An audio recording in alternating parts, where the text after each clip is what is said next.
យើងជួបគ្នាតនៅ classroom ហ្នឹង បាទលោកគ្រូ physical ថ្ងៃសៅរ៍ ហ្នឹងហើយអញ្ចឹងថ្ងៃសៅរ៍ចាំមើលអូនឯងប្រាប់គ្នាឲ្យមកទៅព្រោះថ្ងៃសៅរ៍សំខាន់អញ្ចឹងណាថ្ងៃសៅរ៍មកទៅថ្ងៃសៅរ៍មកទៅការ preview ហើយដែលបងនឹងបង្ហាញពីតាក់ទងជាមួយនឹងសំណួរ midterm យើងដូចគ្នាអញ្ចឹងដើម្បីយើង pre អញ្ចឹងណាហ្នឹងហើយមូលហេតុដែលយើងទៅដែលបងទៅផ្ទាល់គឺដោយសារតែចិត្តឡង midterm ហើយធ្វើការ review របស់ពួកអននៅឯងដើម្បីត្រៀម midterm របស់គ្នាអញ្ចឹងថ្ងៃសៅរ៍នេះសំខាន់ថ្ងៃនេះយើងរៀនតាក់ទងជាមួយនឹង nephrotic syndrome អញ្ចឹងនៅក្នុង nephrotic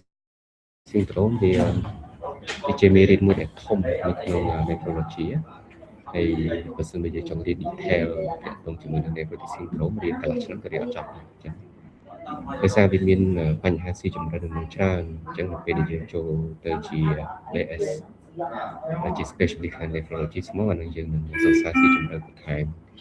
សម្រាប់យើងនៅឆ្នាំទី6ជា undergraduate អញ្ចឹងយើងរៀនឲ្យស្គាល់ពី basic របស់ nephrotic syndrome ហើយយើងស្គាល់ពី physiopathology ហើយយើងស្គាល់ពី cardinal clinical feature របស់វាហើយយើងស្គាល់តាក់ទងជាមួយនឹងinvestigation តាក់ទងជាមួយនឹង laboratory test ជាមួយនឹង imaging investigation ដើម្បីយើងប្រើដើម្បីជួយសម្រួលក្នុងការរករក diagnosis តាក់ទងជាមួយនឹង nephrotic syndrome ហើយយើងចេះតាក់ទងជាមួយនឹងជា principal treatment ដែលជា general treatment ណាមិនមែនជា etiological treatment តាក់ទងជាមួយនឹង nephrotic syndrome ទេហើយយើងស្គាល់ពី application របស់វាហើយយើងស្គាល់តាក់ទងជាមួយនឹងរបៀប management application ជា general principle ក្នុងការ treatment ហើយតាក់ទងជាមួយនឹង steroid therapy ជាមួយនឹង immunosuppression ផ្សេងៗទៀតអាហ្នឹងយើងនឹងតាមចូលរៀនកាត់ដេកឲ្យដើម្បីយើងចាប់បានខែអញ្ចឹងបើតែគាត់ថានៅក្នុងមេរៀននេះបងឲ្យស្គាល់ខ្លះกันដែរintroduction មកដាក់រូបភាពមកគឺនៅពេលដែលយើងរៀនតាក់ទងជាមួយនឹង nephrotic syndrome ហើយយើងស្គាល់ថាយើងរៀននៅកន្លែងណាអញ្ចឹង nephrology ជាមួយនឹង urology គឺខុសគ្នាត្រង់មួយរៀនតាក់ទង urology វាតាក់ទង surgery អញ្ចឹងគេរៀននៅលើផ្នែកធំឧទាហរណ៍ថាអ្នកយើងគាត់មាន ureter stone ហ្នឹងអាហ្នឹងគឺនៅក្នុង urology គឺថាគាត់មានជា cyst នៅក្នុងrenal នឹងជា urology អញ្ចឹងណាប៉ុន្តែ nephrology គឺកន្លែង nephrology រៀនគឺនៅកន្លែង nephron នៅកន្លែងនេះអញ្ចឹងឧទាហរណ៍ថា pathology ជា renal tumor អីអានោះនៅក្នុង urology ទេណាអញ្ចឹងបកមកវិញគឺ nephrology គឺយើងរៀនតែតាក់ទងជាមួយនឹងកោសិការបស់តម្រងនោមនេះអញ្ចឹងគឺជា nephron អញ្ចឹងអូនឯងឃើញ nephron យើងដឹងថាពេលយើងរៀន anatomy នៅក្នុង kidney មួយចំហៀងនេះវាមាន nephron 1លានអញ្ចឹងយើងមាន2សងខាងវាមាន2លានអញ្ចឹងអា nephron អស់ហ្នឹងហើយដែលមានតួនាទីច្រើនហើយឲ្យវាចេញជា pathology មួយនៅក្នុង nephrology domain អញ្ចឹងបើយើងសិក្សាស៊ីជម្រៅទៅ nephrology គឺវាឈឺតែប៉ុណ្ណឹងណាតែឈឺតែប៉ុណ្ណឹង pathology វាច្រើន pathology ច្រើនហើយបើយើងសរុបទៅ nephrology ជួប pathology ប្រហែលជា30 pathology ជួបដែរអញ្ចឹង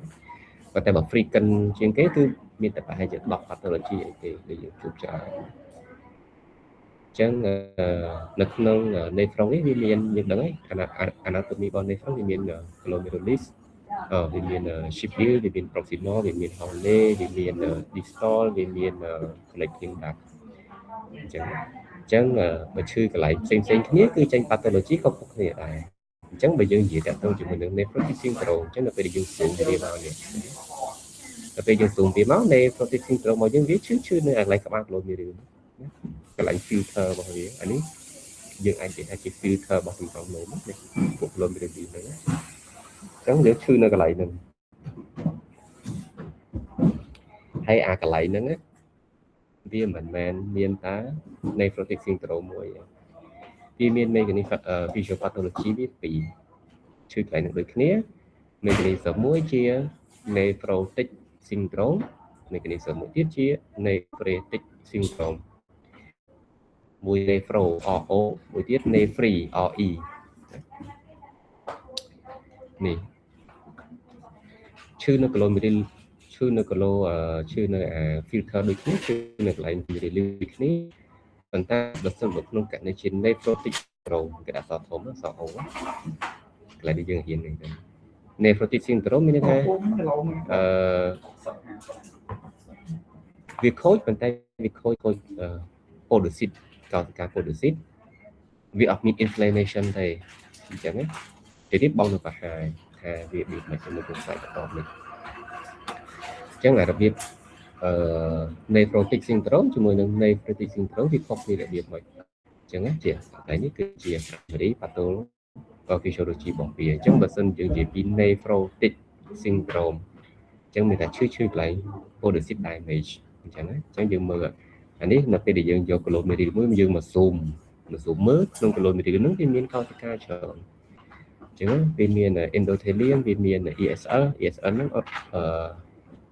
endothelial cell surface layer ហើយវាមាន GBM ជា glomerular basement membrane ហើយវាមាន podocyte នេះជាធម្មតា podocyte គឺវាញឹកស្អេកអញ្ចឹងវាអត់មានបន្លោះទេអញ្ចឹងកាលណា podocyte ញឹកស្អេកអញ្ចឹងគឺពពុះ macro molecule ធំដូចជា albumin ពួក protein វាអត់អាច fit ចេញពីឈាមហ្នឹងទៅតាមglomeruli បានទេអញ្ចឹងណាដោយសារ podocyte នេះវាជារនាំងមួយវាធាំងចិត្តច្រើនអញ្ចឹងបានយើងមើលថាអ្នកជំងឺយើងធម្មតាយើងអត់ដូចថាយើងមនុស្សម្នាក់គាត់ healthy គាត់មានបញ្ហាទាំងអស់យើងមើលទឹកនោមទៅខប់ជាងក្រហមក៏អត់ចេញមកខប់ជាងសក៏អត់ចេញមក protein ក៏អត់មានធ្លាក់មកnóស្អាតទាំងអស់អញ្ចឹងគឺដោយសារ podocyte របស់វានេះវាញឹកស្អេកអញ្ចឹងប៉ុន្តែនៅពេលដែល pathology តកតងមួយចំនួនវាធ្វើឲ្យអា podocyte នេះវាប្រហោងអញ្ចឹងគេហៅ filter ធ្លុះធ្លាយអានឹងយើងបកខ្មែរប៉ុន្តែអត់មានតែគេបកអញ្ចឹងតែគាត់បញ្យល់ជំងឺស្រួលយើងដើម្បីឲ្យស្រួលបញ្យល់ថាអានេះវា syndrome ស្អីគេគាត់សួរថាមូលហេតុមកពីអីគេយើងអាចបញ្យល់បានទេដោយសារតែ filter របស់គាត់ហ្នឹង glomerulus របស់គាត់ហ្នឹងអាកោសិកាហ្នឹងវាចាប់ដល់ធ្លុះវាយើងដូចកញ្ឆែងមួយធ្លុះអញ្ចឹងដល់ពេលអញ្ចឹងវាធ្វើឲ្យ feed ពពួក albumin ពពួក protein វាចេញពីក្នុងឈាមមកចេញតាមទឹកនោមអស់ហើយ urine វិញបើធម្មតាអា podocyte នេះវាញឹកអញ្ចឹងវាចេញអត់រួចទេអញ្ចឹង albumin protein វាត្រូវចូលនៅក្នុងឈាមហ្នឹងវិញតោះនេះកន្លែងហ្នឹងថាវាទៅណាអត់រួចទេអាហ្នឹងជា mechanism របស់ nephrotic syndrome ជា podocytopathy ប៉ុន្តែបើតកតងជាមួយនឹង nephritic syndrome mechanism វាមិនណា mechanism វាអត់អា podocyte នឹងខូចទេអា glomeruli ក្នុងមូលហ្នឹងគឺវាទៅជា inflammation យើងដឹងថាកាលណាតែមាន inflammation អញ្ចឹងវាមាន damage តកតងជាមួយនឹង capillary wall ណាអញ្ចឹងមានថាអានេះជា capillary wall អញ្ចឹងនៅពេលដែលក្នុងករណីដែលមានជា nephritic syndrome អញ្ចឹងអា capillary នេះវាចាប់ផ្ដើម inflammation អញ្ចឹងយើងដឹងថានៅពេលដែលមាន inflammation របៀបម៉េចកាលណាមាន inflammation គឺវាចាប់ដល់ fit ពពួក AH ចេញមកតាមនេះដូចគ្នាអញ្ចឹងជាទូទៅនៅពេលដែលយើងមើលទឹកនោមដូចជា nephritic syndrome វា damage capillary នេះអញ្ចឹង proteinuria អត់សូវជាច្រើនទេជាទូទៅទៅជាង 3.5 ក្រាមទៅ24ម៉ោងអញ្ចឹងហើយកាលណាតែមាន inflammatory អញ្ចឹងពពួក white blood cell ពួក red blood cell គឺវា fit ទៅតាមទឹកនោមជាមួយគ្នាហើយអញ្ចឹងបានយើងមើលទៅយើងឃើញអ្នកជំងឺគាត់មាន hematuria ណាហើយ red blood cell cash dysmorphic ណាប៉ុន្តែនៅក្នុង nephrotic syndrome អាពួកcapillary wall នេះវាអត់មានជាបញ្ហាអីទេវាគ្រាន់តែវាខូចទៅ podocyte នេះអា protein បុកស្លុយទៅអញ្ចឹងមកណាអញ្ចឹងវា fit ច្រើនអញ្ចឹងទៅទៅ proteinuria គឺធំជាង 3.5 ក្រាមឬក្នុង24ម៉ោងឬធំជាង 3500 នេះទៅតាម theory ពីចាស់គេយកធំ 3.0 អញ្ចឹងណាប៉ុន្តែ theory ថ្មីគេច្រើនគេទៅសេ 3.5 អញ្ចឹងណាអញ្ចឹងពេលខ្លះមានគ្រូពេទ្យគ្នាយើងខ្លះគាត់ថា nephrotic syndrome proteinuria ធំជាង 3000 អញ្ចឹងក៏ធំជាង 3500 មួយណាក៏ត្រូវដែរអត់អីទេណា còn đểយើងដាក់ទៅតាម theory ថ្មីឬមួយ theory ចាស់បើ theory ថ្មីគេយក 3500 ណាឃើញពីភាពខុសប្លែកគ្នាគឺភាពខុសប្លែកគ្នាវាគឺនៅត្រង់កន្លែង anatomy ហ្នឹងអញ្ចឹងហើយយើងចូលពី mechanism ជា pathophysiology របស់វាហើយជាធម្មតាបើនៅក្នុង nephrotic syndrome usually វាអត់មានជា red blood cell cache នោះវាចេញតាមទឹកនោមទេអញ្ចឹងដល់ពេលដែលយើងយកទឹកនោមទៅចំនួនមើលទៅអត់មាន proteinuria ទេសំទោសអត់មានជា hematuria ទេណាហើយនៅក្នុង nephrotic syndrome កាលណាទៅ apodocyte នេះវាធ្លាយច្រើនពេកអញ្ចឹងវាធ្វើឲ្យ proteinuria ចេញច្រើនជាគេហៅ massive proteinuria ធ្វើឲ្យអ្នកជំងឺចាប់ផ្ដើម protein នៅក្នុងឈាមវាមិនថយចុះអញ្ចឹង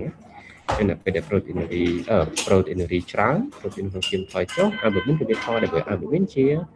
macromolecule មួយរបស់ protein អញ្ចឹងណាអញ្ចឹងកាលណាតែមាន albumin ចុះនៅក្នុងឈាមវាធ្វើឲ្យ pressure oncotic pressure ធ្លាក់ចុះកាលណា oncotic pressure ធ្លាក់ចុះគឺមានថាទឹកគឺចាប់ផ្ដើមធ្លាក់ចេញពី extracellular ទៅ intracellular អញ្ចឹងមកធ្វើឲ្យអ្នកជំងឺគាត់មានជា general edema hypertension ដូចគ្នាដែរនៅក្នុង hypertension nephrotic syndrome ពីចឹងអត់សូវមានទេបើសិនមកវាជាគេជួរហ្មងសំទោសបើថាជា nephrotic syndrome សុទ្ធហ្មងតែបើសិននៅក្នុងករណី nephrotic syndrome វា associate ជាមួយនឹង pathology ផ្សេងទៀតហើយនឹងវាអាចជាមាន hypertension អញ្ចឹង hypertension មិនមែនជាindicator មួយដែលយើងកំណត់ហ្នឹងតែជាមួយនឹងគាត់មាន nephrotic syndrome គាត់មាន nephrotic syndrome អត់ទេគ្រាន់ថាយើងសង្កេតមើលឃើញថានៅក្នុង nephritic syndrome hypertension ទីច្រើនមានដោយសារតែ fluid retention នៅក្នុង nephrotic syndrome ទីទៅអត់សូវមានទេលើកឡើងតែ nephrotic syndrome នោះវា associate ជាមួយនឹង pathology ផ្សេងទៀតអញ្ចឹងណាអញ្ចឹងនៅក្នុង nephrotic syndrome សំខាន់ជាងគេគឺនេះ proteinuria hematuria ដែលនេះសំខាន់ណាស់ដែលយើងអាចមើលបានណាជាងយល់តាក់ទងជាមួយនឹងpathophysiology របស់វាដឹងកន្លែងដែលវាឈឺនៅកន្លែងណាហើយយើងដឹងនៅកន្លែងដែលយើងរៀនដូចគ្នាអញ្ចឹងណាអញ្ចឹងអានេះនៅក្នុង nephritic syndrome នេះខុសពីតែមួយសអញ្ចឹងនៅក្នុង nephritic syndrome នេះដូចបងនិយាយវិញដោយសារតែ inflammation របស់ glomeruli អញ្ចឹងកាលណាមាន inflammation វាធ្វើឲ្យអ្នកជំងឺគាត់មាន oliguria វាធ្វើឲ្យអ្នកជំងឺមាន hypertension ណាវាធ្វើឲ្យអ្នកជំងឺទឹកនោមគាត់ចេញមកទៅកាលណា inflammation អញ្ចឹងវាពួក red blood cell វាចេញតាមទឹកនោមយើងទឹកនោមគាត់ពណ៌ដូចសូកូឡាអញ្ចឹងសំទោសពណ៌ដូច Coca-Cola អញ្ចឹងណាហើយនៅក្នុង nephritic syndrome នេះ pathology ដែល most common ជាងគេគឺ IgA nephropathy អាចជា post-streptococcal glomerulonephritis អញ្ចឹងអាមេរៀនតាក់ទងជាមួយនឹង glomerulonephritis តាក់ទងនឹង nephritic syndrome នេះយើងនៅរៀននៅ session មួយទៀតអញ្ចឹងថ្ងៃនេះយើង focus តែ nephrotic syndrome ទេណាអញ្ចឹងមានឆ្ងល់ទេបងអត់ទីទៅមុខទៀតនេះអញ្ចឹងតាក់ទងជាមួយនឹង nephrotic syndrome cardinal clinical របស់វាគឺវាត្រូវមាន2នេះចាំបាច់ណាក្នុងដាក់សញ្ញាពូជអញ្ចឹងដែលយើងអាចនិយាយថាអ្នកជំងឺនឹងគាត់មាន nephrotic syndrome វាតន្តែមានជា proteinuria ធំជាង 3500 មីលីក្រាមក្នុង24ម៉ោងឬធំជាង3ក្រាមក្នុង24ម៉ោងដូចគ្នាទេទៅតាម theory ចាស់ឬមួយ theory ថ្មីអត់មានអ្នកណាខុសមានអ្នកណាត្រូវទេណាហើយអាហ្នឹងគឺវាស៊ីគ្នាជាមួយនឹង hypoalbuminemia ត្រូវតូចជាង 3.5 ក្រាមក្នុងdeciliter theory ខ្លះថាតូចជាង3ក្រាមចឹងដូចគ្នាទេអត់អីគាត់ខុសតែពីបន្តិចគាត់ថាដោយសារបងធ្វើនេះបងធ្វើ update ថ្មីចឹងគេយកធំជា 3.5 ណាអញ្ចឹងអានេះគឺត្រូវទៅមួយគ្នាកាលណាតា proteinuria វាចេញច្រើនចង់មិនចង់គឺវាត្រូវ fit ពពួក albumin ចេញអស់ហើយតាមទឹកនោមដល់ពេលអញ្ចឹងនៅធ្វើនៅក្នុងឈាមវាខ្វះ albumin អញ្ចឹងវាធ្វើឲ្យalbumin level នៅក្នុងឈាមគឺសល់តែប៉ុណ្្នឹងឯងអាហ្នឹងបានយើងនិយាយថាគាត់មានជា nephrotic syndrome អញ្ចឹងបានរហថ្ងៃនេះ តាក់ទងនឹងការអនុវត្តផ្ទាល់គ្នាយើងមួយចំនួនគាត់អត់ទាន់ចេះធ្វើញ៉ាស្តិច nephrotic syndrome ច្បាស់ទេអញ្ចឹងណាគាត់ឲ្យតែឃើញអ្នកជំងឺ clean proteinuria ជួនកាលឃើញ1000 2000 1 បូក 2 បូកហើយគាត់បញ្យល់ជំងឺថា nephrotic syndrome ទឹកនោមប្រេងអញ្ចឹងណាក៏ប៉ិតនិយាយអញ្ចឹងអត់ត្រូវទេហើយក៏យើងមិនដឹងថាតើនៅពេលដែលជំងឺគាត់មាន proteinuria យើងបកប្រែឲ្យត្រូវនឹងភាសារបស់យើងវាមិនដឹងបកប្រែថាម៉េចឲ្យត្រូវអញ្ចឹងយើងអាចនិយាយឲ្យស្រួលយល់បើយើងនិយាយថាយើងថាគាត់មានទឹកនោមប្រៃយើងត្រូវចូលក្រៃធារានេះបានយើងអាចនិយាយថាគាត់មានជំងឺទឹកនោមប្រៃបានអញ្ចឹងណាបើសិនបើអ្នកជំងឺគាត់មានត្រឹមតែ proteinuria តូចជាង 3000 មីលីក្រាមក្នុង24ម៉ោងយើងកុំធ្វើdeclare គាត់ថាជំងឺទឹកនោមប្រៃយើងអាចនិយាយថាគាត់មានជំងឺធ្លាក់ protein តាមទឹកនោមអញ្ចឹងពាក្យហ្នឹងយើងមិនទាន់មូលមកគ្នាថាយើងនិយាយទាំងអស់គ្នាអញ្ចឹងទេអញ្ចឹងណាប៉ុន្តែនេះចំពោះបងផ្ទាល់ទេព្រោះបងអត់ដឹងថាបញ្យល់អ្នកជំងឺថាម៉េចទេជំងឺធ្លាក់ protein តាមទឹកនោមហ្នឹងបើបងនិយាយថាជំងឺថាទឹកនោមប្រៃហើយគាត់មានធំ proteinuria ធំ 1000 2000ក៏អត់ទាន់ចូល nephrotic syndrome ហ្នឹងអញ្ចឹងគាត់នៅធំ nephritic syndrome ដល់ពេលអញ្ចឹងបងបកទឹកនោមប្រៃវាអត់ចេញអញ្ចឹងក៏បងបញ្យល់អ្នកជំងឺថាជាជំងឺធ្លាក់ protein តាមទឹកនោមអញ្ចឹងសួរថាមូលហេតុអីបានមានជំងឺធ្លាក់ protein តាមទឹកនោមយើងត្រូវរកមូលហេតុអញ្ចឹងណាគ្រូពេទ្យយើងខ្លះnephritic syndrome គាត់បកប្រែថាជំងឺលាកតម្រង់នោមគាត់បកអញ្ចឹងក៏គាត់សំដៅទៅលើ nephritic syndrome ប៉ុន្តែបើនិយាយយើងនិយាយលាកតម្រង់នោមវាអត់ត្រូវដោយសារលាកតម្រង់នោមវានៅក្នុង UTI UTI បើយើងបកឲ្យត្រូវលាកផ្លូវនោមអញ្ចឹងណាតែបើគាត់ pyelonephritis អានោះយើងអាចបកថាលាកតម្រង់នោមតើនេះគិតមិនដែរគឺបកប្រែហ្នឹងគឺពេលខ្លះបកមានអ្នកណាមានយោបល់អីហ៎ស្តៀងគ្នាដែលគ្រូបកទៅឆ្កងពេលស្ដាប់យូរទៅហ្នឹងហើយអញ្ចឹងបងជំរឿបងអត់ដឹងថាយើងនិយាយទៅដូចបងនិយាយទៅបងអត់មានន័យថាអ្វីដែលបងបកប្រែដឹងតែត្រូវទេចាំថាយើងយកមកគិតទាំងអស់គ្នាថាយើងបកប្រែឲ្យអ្នកជំងឺស្ដាប់របៀបម៉េចមិនគាត់អាចទទួលយកបានអញ្ចឹងណាចឹងជា experience បងដែលបងធំប្រើទៅជោគជ័យទី1គឺតាក់ទងជាមួយនឹង nephrotic syndrome អានេះគឺបងបកថាគាត់មានជំងឺទឹកនោមប្រៃបើគាត់អត់តន់ចូលដល់ rank nephrotic ទេអញ្ចឹងគឺបងបកថាគាត់មានជំងឺធ្លាក់ protein តាមទឹកនោមអញ្ចឹងណាបងសុខចិត្តបកអញ្ចឹងវិញអញ្ចឹងបើសិនមកក្នុងករណីគាត់មានជំងឺ protein តាមទឹកនោមហើយដែលយើងគិតថាអាច mechanism តាក់ទងជាមួយនឹង nephritic syndrome មកបកថាគាត់មានការរលាកនៅកោសិកាប្រព័ន្ធចម្រោះរបស់តម្រងនោមបងអត់បកថាគាត់មានអានិកតម្រងនោមទេពីព្រោះវាច្រឡំជាមួយនឹង pyelonephritis អញ្ចឹងណាអាហ្នឹងគឺបងបកអញ្ចឹងចុះតែគាត់ថាអ្នកជំងឺខ្លះគាត់និយាយស្មាននឹងការយើងបកប្រែបន្តិចអញ្ចឹងណាតែបើសួរទេធ្លាក់ protein តាមទឹកនោមអាហ្នឹងបើក្នុងករណី proteinuria តូចជាង 3500 វាអត់តន់ចូលដល់ក្នុងករណីមួយជា rank nephrotic ឃើញទេអូខេអញ្ចឹងបើយើងឲ្យ definition ឲ្យច្បាស់នៃ nephrotic syndrome វាត្រូវមានពីរហ្នឹងហើយតាក់ទងជាមួយនឹងperipheral edema hyperlipidemia ជាមួយនឹង thrombotic disease នេះដាក់ maybe reason អញ្ចឹងមានថាមិនមែនឲ្យតែមានអាពីរនេះដឹងតែជំងឺមានអានេះណាតែខ្លះជំងឺអត់មាន associate មួយនេះទេព្រោះបងគាត់ជួបអ្នកជំងឺខ្លះគាត់ proteinuria គាត់ 4000 5000 ណាalbuminemia គាត់បានតែ27 ទេ 2.7 2.8 ប៉ុន្តែក៏អត់មានហៅទេអញ្ចឹងតែក៏អត់ហៅក៏ដាក់ syndrome ណាដែល best seller indicator ទីណា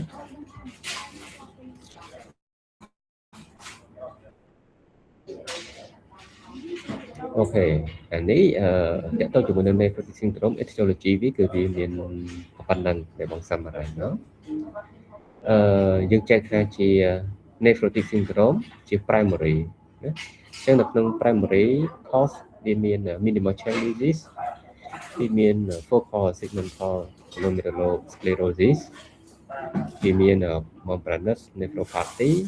វាមាន hereditary nephropathy វាមាន membranoproliferative glomerulonephritis ប៉ុន្តែដែល most common ជាងគេគឺឥឡូវនេះចឹងនៅក្នុងករណីដែលជំងឺគាត់យើងធ្វើ diagnosis ជា nephrotic syndrome បើយើងអត់អាចរកអា3នេះបានទេអានេះជាមូលហេតុដែលយើងពិបាកក្នុងការសម្រេចចិត្តថាតើយើងឲ្យ steroid ឬមិនឲ្យ steroid ហើយឲ្យរយៈពេលប៉ុន្មានឲ្យរបៀបម៉េចអានេះជាពិបាកក្នុងការសម្រេចចិត្តអញ្ចឹងណាប៉ុន្តែដោយសារនៅស្រុកយើងពេលខ្លះធ្វើ kidney biopsy មិនទាន់បានមិនអាចធ្វើ diagnosis ដល់ចំណុចនេះបានទេពីច្រើនយើងធ្វើធម្មតាគេហៅ nephrotic syndrome idiopathic យើងចាប់តាមឲ្យ steroid ទៅតែម្ដងចឹងណាដែលយើងធ្លាប់អនុវត្តពីមុនមកគឺអញ្ចឹងធ្វើអញ្ចឹងមិនត្រូវហើយក៏មិនខុសដែរចំណុចទីទៀតបងនិយាយថាហេតុអីបានបងនិយាយថាខុសមិនខុសត្រូវក៏មិនត្រូវវាមាន reason របស់វាអញ្ចឹងណានៅក្នុង nephrotic syndrome វាអាចមានជា secondary ដោយសារពពួក systemic disease វាអាចជា diabetes mellitus វាអាចជា diabetes type 2ជាគេនិយាយថាកាត់ទឹកនោមផ្អែមយូរទៅចេញទឹកនោមប្រៃហ្នឹងហើយអានោះក៏ជា etiology មួយដែរអ្នកជំងឺគាត់មានជា amyloidosis គាត់មានជា systemic lupus erythematosus ជា lupus nephritis អានោះក៏អាចដែរអាច secondary សារពពួកផ្សេងទៀតដូចគាត់មាន co-infection hepatitis B hepatitis C HIV អានេះក៏ធ្លាប់ជួបដែរណាមានយើងក៏ឃើញអ្នកជំងឺខ្លះ IgA nephropathy associate ជាមួយនឹង minimal chain disease ចេញ nephrotic syndrome អ្នកជំងឺ eclampsia pre-eclampsia ក៏ជាមូលហេតុមួយដែលធ្វើឲ្យមាន nephrotic syndrome យ៉ាងណាអ្នកជំងឺគាត់មានជា allo antibody from enzyme replacement therapy ក៏អាចដែរអ្នកខ្លះគាត់ប្រើពពួក heroin ក៏បើចេញ nephrotic syndrome អ្នកខ្លះប្រើ NSAID អញ្ចឹងណាពពួក penicillin ពួកថ្នាំពួក anti cancer មួយចំនួនណាអាចប្រើទៅចេញ nephrotic syndrome ហ្នឹងដែរអញ្ចឹងបើសិនជាយើងធ្វើ diagnosis បានត្រឹមតែជា nephrotic syndrome ហើយយើងចាប់ផ្ដើមធ្វើ treatment management យើងបានត្រឹមតែគេហៅ general principle treatment នេះតែបើយើងចង់ treatment ឲ្យត្រូវជាមួយនឹង etiology របស់វានេះអានឹងតើយើងរកឃើញអានេះអស់នេះសិនឃើញថាអាមួយណាដែលបង្កឲ្យមានជា nephrotic syndrome អានឹងបើយើងធ្វើ treatment ទៅវា standard ហើយវា success អញ្ចឹងយើងអាចកំណត់ពី prognosis ជូនអ្នកជំងឺបានកំណត់នេះបានទាំងអស់អញ្ចឹងនៅពេលដែលយើងអត់មានfacility ក្នុងការរកទៅដល់នេះទេពីចឹងយើងធ្វើ diagnosis ត្រឹមតែ nephrotic syndrome idiopathic អញ្ចឹងយើងឲ្យ steroid ទៅសំណាងល្អទៅឲ្យ steroid ទៅវា respond ល្អអញ្ចឹងណាអ្នកខ្លះឲ្យ steroid ទៅអត់ respond ល្អអានេះដែលជាក្បាលអញ្ចឹងចំពោះបងដែលជា nephrologist ពីច្រើនបងមិនតែបានជួបអ្នកជំងឺ nephrotic syndrome ណាដែលស្រួលព្យាបាលទេដោយសារជួបគ្នាយើងច្រើនហើយ treatment ពីបេខែឲ្យអត់ success បានមកដល់បងពីច្រើនណាហ្នឹងគឺអញ្ចឹងដោយសារពេលខ្លះអ្នកជំងឺយើងនឹងឃើញ nephrotic syndrome ឲ្យ steroid មួយឆ្អែតបាន refer មក nephrologist បើគាត់ឲ្យធូរទៅ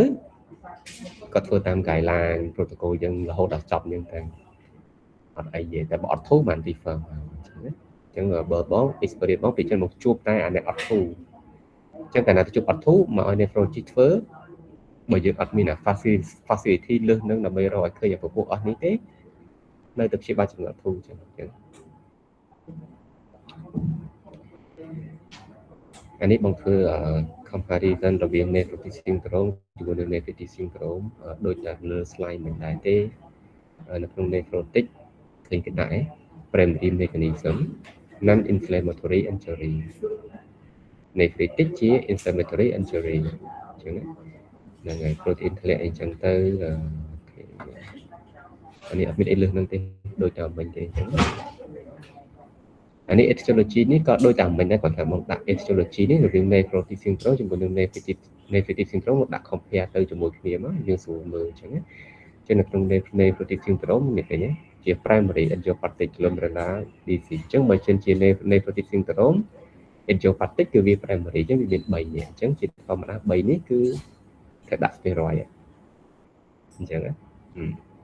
គេដាក់ steroid របៀបម៉េចតើអ្នកនេះសិក្សាថាminimal change disease ដាក់ steroid របៀបម៉េច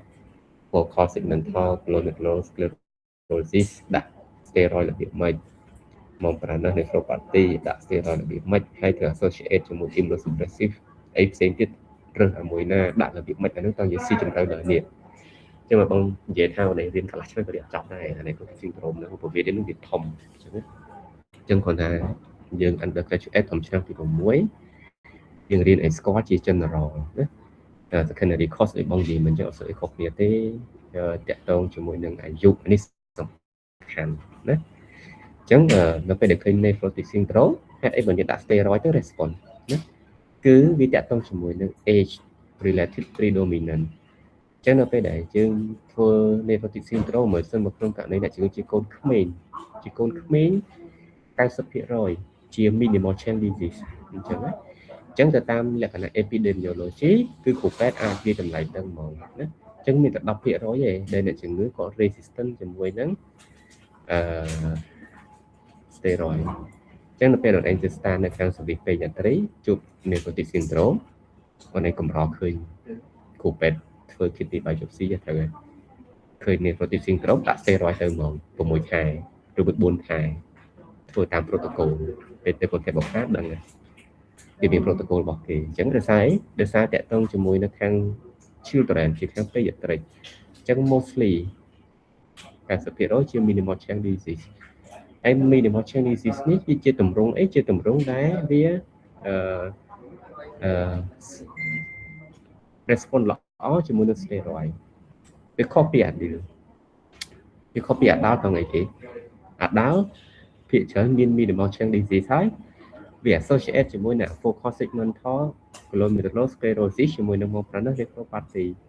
ពេលច្រើនដាក់ steroid ទៅអត់សូវ response ល្អទេអញ្ចឹងដោយសារភាគច្រើនគឺអានេះដល់ពេលអញ្ចឹងត្រូវ add immunosuppressive ថែមមុខទៀតបានទៅរួចអញ្ចឹងបាននៅក្នុង adult ភាគច្រើនគេយកដាក់ steroid ទៅមិនសូវទៅមុខណានេះណាមានតែករណីតិចតួចទេដែលដាក់ទៅ response ល្អដូចកូនក្មេងអញ្ចឹងគ្រាន់តែ age relative predominant នេះមួយគឺយើងអាចកំណត់ការព្យាបាលបានមួយចំណុចដែរអញ្ចឹងណាអញ្ចឹងនៅពេលដែលយើងចាប់ផ្ដើមព្យាបាល nephrotic syndrome គឺយើងមើលសិនតើអ្នកជំងឺនោះប្រុសស្រីអាយុប៉ុន្មានណាគាត់អាចassociate ជាមួយនឹង systemic disease ផ្សេងទៀតដូចជា multiple myeloma អានេះប្រឹងគេហៅ myeloma type ជាប្រភេទ cancer ហើយនៅក្នុង myeloma នេះជួបច្រើនតែស្រុកខ្មែរយើងអត់ទៅជួបទេដោយសារស្រុកខ្មែរយើងកម្រមានអ្នកណាគេរស់នៅដល់អាយុកាត់ myeloma ព្រោះ myeloma នេះពីច្រើនកាត់នៅអាយុចាស់70ឆ្នាំឡើងភាគច្រើនយើងអ្នកជំងឺអាយុ70ឆ្នាំខ្ជិលរកគាត់ខុសគ្នាកន្លែងហ្នឹងអញ្ចឹងណា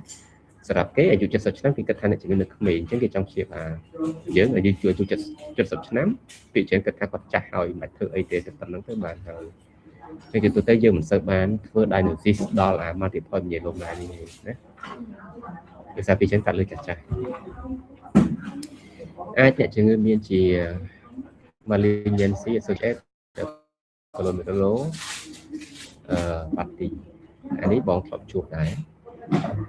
អ្នកជំងឺគាត់មាន colorectal cancer ហើយបន្តមកទៀត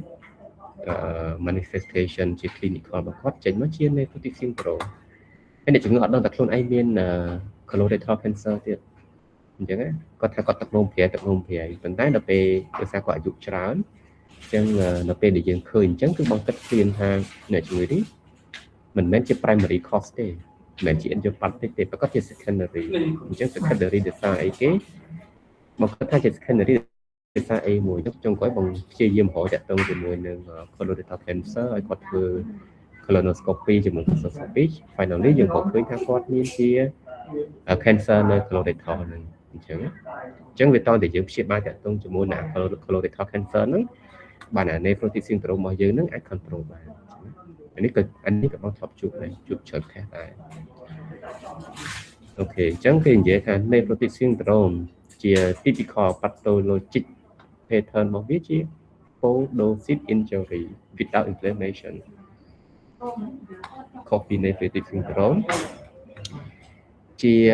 glomerular inflammation អូខេពីនេះខុសគ្នាបាត់ប៉ុន្តែជាទម្រង់ចេញជា manifestation មក proteinuria ដូចគ្នាណា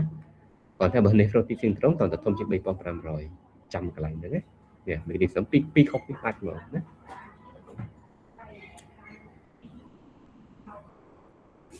អូខេអានេះហេតុអីបាននៅក្នុង nephrotic syndrome អាយុគឺសំខាន់អញ្ចឹងអានេះគេសិក្សាពីកត្តាអាយុទៅអញ្ចឹងនេះដូចបងនិយាយអញ្ចឹងបើសិននៅក្នុងករណីនៅក្មេងណាតែចេញ nephrotic syndrome មកពីច្រើនគេគិត minimal change disease ហើយណាហ្នឹងហើយធម្មអាយុ40ឆ្នាំចុះក្រោមគឺយើងគិត minimal change disease ដែរប៉ុន្តែ minimal change disease នេះវាអាច associate ជាមួយនឹង focal segmental glomerulosclerosis អញ្ចឹងណាបើសិនបើចេញជា focal segmental glomerulosclerosis ហើយអាហ្នឹងគឺភាគច្រើនវា resistant ជាមួយនឹង steroid វាតើយើង add immunosuppression ថែមមួយទៀតមុំទៀតបានអ្នកជំងឺ respond បានល្អបើមិនអញ្ចឹងទេ respond អត់សូវល្អទេអញ្ចឹងamyloidosis នេះឃើញក៏ភាគច្រើនជួបលើចាស់ៗដែរ60ឆ្នាំដល់70ឆ្នាំបានជួប paraneoplastic ដូចcolorectal cancer អីហ្នឹងក៏ចាស់ៗដែរបានជួបហើយបើថា diabetes 2វិញចាស់ៗហើយបានជួបមានថាកើតទឹកនោមផ្អែមយូរឆ្នាំហើយបានចេញទឹកនោមប្រៃអានេះយើង static សុខគេណាតែសុខខ្មែរយើងអត់ទេមកជួបយើងក្មេងជាងហ្នឹងគឺធម្មតាយើងមាន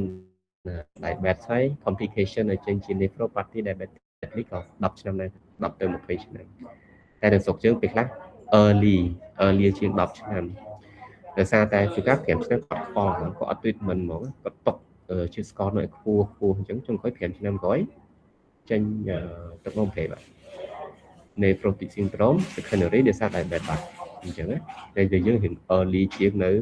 ពួកអត់បន្តិចអានេះ type 1នៅក្មេងនេះ focal glomerulosclerosis ហើយជា focal segmental glomerulosclerosis នេះគឺទាំងទម្រង់ក្មេង children ក៏វាមានដែរអញ្ចឹងប៉ុន្តែវាអត់សូវជួបច្រើនដូចអាទីលាក្នុង adult យើង minimal change disease ហើយទម្រង់ associate ជាមួយអានេះទៀតអញ្ចឹងពីច្រើនបានដាក់ steroid មកអត់ទៅ pediatric minimal change disease good response ជាមួយនឹង steroid មានតែ 10% ដែលមាន associate ជាមួយនឹង focal glomerulosclerosis នេះដែលវា resistant ជាមួយនឹង steroid អានេះជា physiopathology ជាមួយនឹង complication របស់វាណាអញ្ចឹងដូចបងបង្ហាញរូបខាងលើហ្នឹងនៅក្នុង manifestation ជា proteinuria អញ្ចឹងនៅក្នុងបណ្ដា proteinuria មួយវាមាន tab វាមាន basic វា4ណា proteinuria ធ្លាក់ដោយសារតែមានបញ្ហានៅ glomerular proteinuria ធ្លាក់ដូចគ្នាប៉ុន្តែដោយសារមាន tubular ណា protein ធ្លាក់ដូចគ្នាដោយសារ overflow proteinuria ធ្លាក់ដូចគ្នាដោយសារ post-renal នេះគេចិន UTI អញ្ចឹងណាអញ្ចឹងអូនឯងចាប់អារម្មណ៍អ្នកជំងឺគាត់មាន UTI អូនឯងឆេតទឹកនោមទៅឃើញមកបោកលើ protein overflow ក៏មានដែរមកបោកអីដូចគ្នាអញ្ចឹងដែរ tubular អញ្ចឹងដែរណាមានតែនៅអាកន្លែង glomerular ទេដែល protein ធ្លាក់ច្រើនជាងគេចេញជា nephrotic syndrome ណាអញ្ចឹងនេះគឺ mechanism របស់វាហើយអានេះជា complication របស់វាអញ្ចឹងកាលណាដើមហេតុដំបូងគឺមាន proteinuria ណាអញ្ចឹងកាលណាមាន proteinuria គឺដោយសារការកើនឡើងនៃ filtration របស់ពពួក macromolecule across the glomerular capillary wall អញ្ចឹងកាលណាតែមាន proteinuria ច្រើនអញ្ចឹងវាធ្វើឲ្យមាន loss protein ហើយអញ្ចឹងកាលណាមាន loss protein albumin វាទៅតាមនឹងដែរអញ្ចឹង complication នេះអាចជា hypoalbuminemia low protein វាធ្វើឲ្យមាន clotting inhibition វា low protein វាធ្វើឲ្យthromboembolism ដោយសារគេដោយសារ clotting inhibitor នេះក៏វាថយចុះដែរយើងដឹងថា protein មានតួនាទីច្រើនអញ្ចឹងគាត់ថានៅក្នុង protein ហ្នឹងភាគច្រើនពពួក macromolecule មានជាពពួក albumin ចុះពពួកគេហៅ protein low weight អញ្ចឹងprotein low weight នោះភាគច្រើនគឺវាចូលរួមនៅក្នុងអានេះឃើញទេ clotting inhibitor chứ cái này việc thoi chốt viên ghi cho mỗi nước tầm mua ông lì hay thôi viên tiết anemia cái thứ ấy immunoglobulin thôi cho của immunoglobulin này có việc bind cho mỗi nước protein này chẳng việc thì mỗi cái infection vitamin D binding protein clear vitamin D binding này thôi cho chứ ở chỉ cứ min hypocalcemiaแต่ต้องจมูกนึง TSH tyrosine binding globulin ណាចឹងវាធ្វើឲ្យ thyroid function test នោះវាឆេងចឹងពេលខ្លះហើយចាប់អារម្មណ៍ឃើញជំងឺមានទេប្រតិស៊ីក្រុម TSH គាត់ឃើញចិត្តតែឡើងចឹងវាតកតងជាមួយនឹងអា tyrosine binding globulin ហ្នឹងណាអញ្ចឹងអានេះជាធម្មតាកាលណាតែមាន hypoalbuminemia វាដេញតគ្នាវាឲ្យ protein malnutrition loss body mass អានេះធ្លាក់ចុះវាធ្វើអីគេ hyperlipidemia វាធ្វើឲ្យ hypovolemic នេះ oncotic pressure នេះថយចុះដូចគ្នាដែរចឹងអីសពនៅក្នុងសំណួរ midterm ក៏បងមានសួរពី mechanism តាក់ទងជាមួយនឹង nephrotic syndrome ដែរថាតើmechanism វាតាក់ទងនឹងគេអានេះវាតាក់ទងជាមួយនឹងគេ oncotic pressure នោះថយចុះអញ្ចឹងណាមកធ្វើជាមានហើម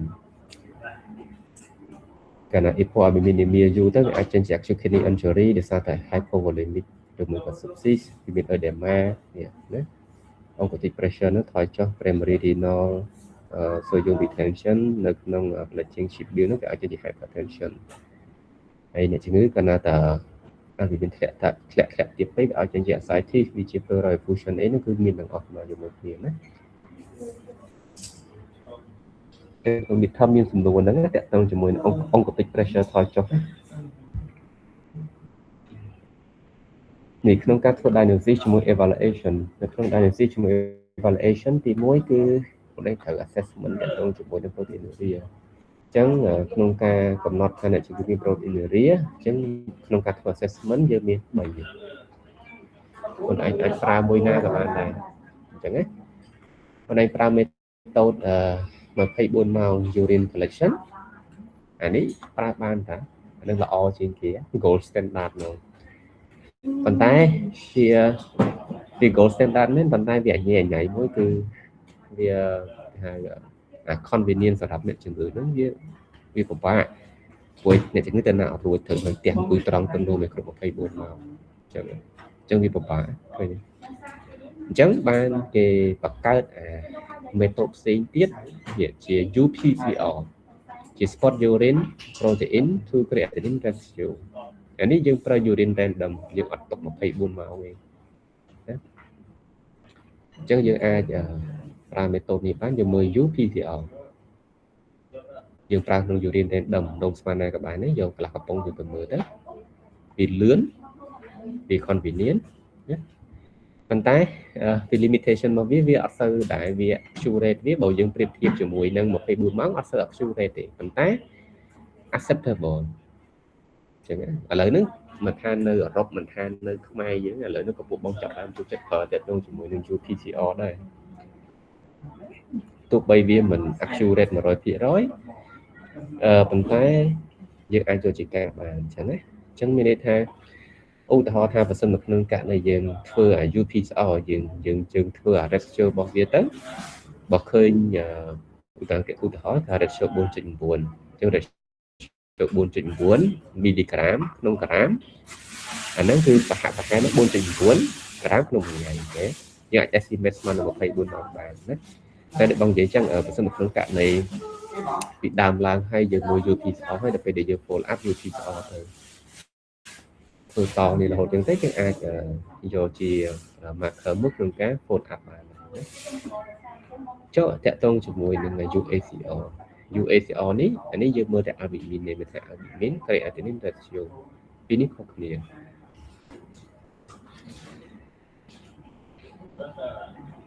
នៅក្នុងការធ្វើ diagnosis តាក់ទងជាមួយនឹង proteinuria នៅក្នុង nephrotic syndrome UACR នេះអត់យកជាការបានទេមែនទេបងឯងមើលឃើញ UACR ទៅឃើញតែ 1000 ជាងตัวนี้เนี่ยจะเป็นเรื่องในผู้ที่ซื้อโถงกับจังขอบนะโดยสายจีในขนม assessment บอก proteinuria definition บางอย่างคือยังจะใช่ไหมคือยังtrong bán proteinuria ทั้งหมดให้บนมาจังalbumin វាគ្រាន់តែជាផ្នែកមួយនៅក្នុង protein ទេអ្នកខ្លះយក PCL ពី5 ក្រាមតែ ACL មានតែ3 ក្រាមទេយល់ទេដោយសារនៅក្នុង protein វាមិនមែនមានតែ albumin មួយណាវាមាន protein low weight ផ្សេងទៀតអញ្ចឹងបាននៅក្នុង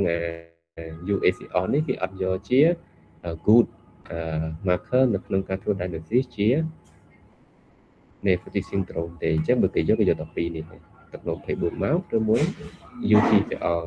urine protein to creatinine ratio បាទការនៅកំតោះរាល់ថ្ងៃបងធុញនឹងអាយុ24ម៉ោងពិបាកអញ្ចឹងជាទូទៅគឺបងធ្វើអានេះ UPCR យកជាការបានប្រើការបានដូចគ្នាណាទី2នៅពេលដែលយើងធ្វើ evaluation តាក់ទងជាមួយនឹង nephrotic syndrome នេះគឺយើងអត់ស្គាល់តាក់ទងជាមួយនឹង identity underlying cause អញ្ចឹងយើងមើល key finding របស់យើងធ្វើអីគេតាក់ទង systemic disease យើងមើលទៅអ្នកជំងឺរបស់យើងនោះគាត់មាន diabetes អត់បើគាត់មានហើយសួរគាត់ diabetes ប្រហែលឆ្នាំអញ្ចឹងមិនមែនថាទឹកតែមាន diabetes 1ឆ្នាំ2ឆ្នាំហើយយើងថាអ្នកជំងឺនោះគាត់មាន nephrotic syndrome ដោយសារ diabetes ក៏វាអត់ត្រូវដែរអញ្ចឹងណាវាតើតែ diabetes ជា uncontrol ហើយកើតឡើងយូរឆ្នាំហើយមាន complication ទៅ microangiopathy អានោះមកយើងគិតដល់ណា systemic lupus erythematosus នេះតើតើជំងឺ lupus នេះក៏ជា key finding មួយដែរនៅក្នុងតើតើជាមួយនឹងការស្វែងរកតើតើជាមួយនឹង evaluation របស់នៅក្នុង nephrotic syndrome ហើយជំងឺ HIV ណាគឺយើងត្រូវ assess មើលដែរតើគាត់មានអត់យើង assess មើលគាត់ថាគាត់មានប្រភព NSAID ពួក antiviral biphosphonate ពួក lithium gold penicillin នេះអានេះតែយើងត្រូវមើលដែរអញ្ចឹងណា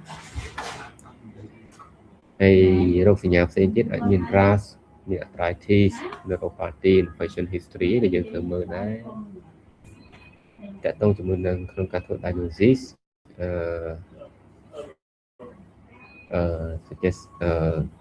suggestive but rarely diagnosis in adult អញ្ចឹងគេកន្លែងនេះ clear គេមា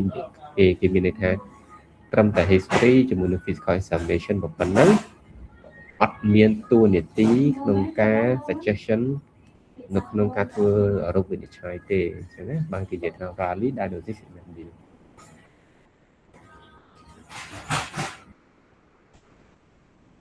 ហើយបន្តមកទៀតនៅពេលដែលឃើញមាន nephrotic syndrome ហើយអ្វីដែលយើងអាច assess តទៀតគឺយើងចាប់តាមមើលឈាមទាក់ទងជាមួយនឹង ANA dsDNA ហើយបើសិននៅក្នុងករណីអានេះ positive យើងគិតថាអូ nephrotic syndrome យើងប្រហែលជាដោយសារពពួក lipid nephritis ឃើញទេអញ្ចឹងនៅពេលដែលយើងចង់សុំអីមួយនៅពេលដែលយើងសុំហើយឲ្យយើងស្គាល់ពី value របស់វាថាអូសុំអាហ្នឹងបើសិនមកវា positive មានន័យថាម៉េចណាដែលយើងសុំ complement level C3 C4 អញ្ចឹងណាអញ្ចឹងអានេះគាត់តែធ្វើ diagnosis បានថាអូ low level suggest immune complex disease ប៉ុន្តែអត់អាចនិយាយថាអានេះចុះជា lipid nephritis ណាអត់ទេតែបើសិនបើ dsDNA នេះ positive អានោះគឺយើងអាចនិយាយបានជា lipid nephritis ហើយយើងអាចមើល serum protein electrophoresis immunofixation នេះអានេះគឺយកតាក់ទងជាមួយនឹងនេះ monoclonal gamma pathy monoclonal ចាស់អានេះស្មុគស្មាញតិចនៅក្នុង Medicine Internal Medicine ណាហ្នឹងហើយនៅយើង facility ដែលអាចធ្វើបានតែគាត់ថាពីយើងធ្វើយើងផ្ញើទៅវៀតណាមតែវាថ្លៃដែរអញ្ចឹងបើសិនក្នុងករណី clinic របស់យើងមើលទៅយើងអត់សង្ស័យថាគាត់មានជា monoclonal gammopathy ទេអានោះមិនបាច់ធ្វើទេអញ្ចឹងលើទៅយើងសង្ស័យបងធ្លាប់ detect ខកឃើញអា monoclonal gammopathy នៅយើងដែរអញ្ចឹងនឹងដោយសារគាត់មនុស្សចាស់គាត់មាន nephrotic syndrome បងគាត់ហ្នឹងអានេះធ្វើអញ្ចឹងយើងតាក់ទងជាមួយនឹង multiple myeloma អញ្ចឹងនេះអាសរង free line chain នេះក៏គេយើងអត់សូវធ្វើដែរលើកឡើងនៅក្នុងករណីយើងសង្ស័យជា multiple myeloma យើងអាចធ្វើ3ចូលគ្នាណាតែជំងឺខ្លះគាត់មាន nephrotic syndrome យើងសង្ស័យថាគាត់មានជា membranous nephropathy អញ្ចឹងគ្រប់ membranous nephropathy នេះត្រូវមើល anti-clear antibody បើនេះ positive ជា primary អញ្ចឹងណា indication មិនមែនទៅជា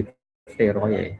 ទេក្នុង nephrotic syndrome បើសិនបើវាជា primary membranous nephropathy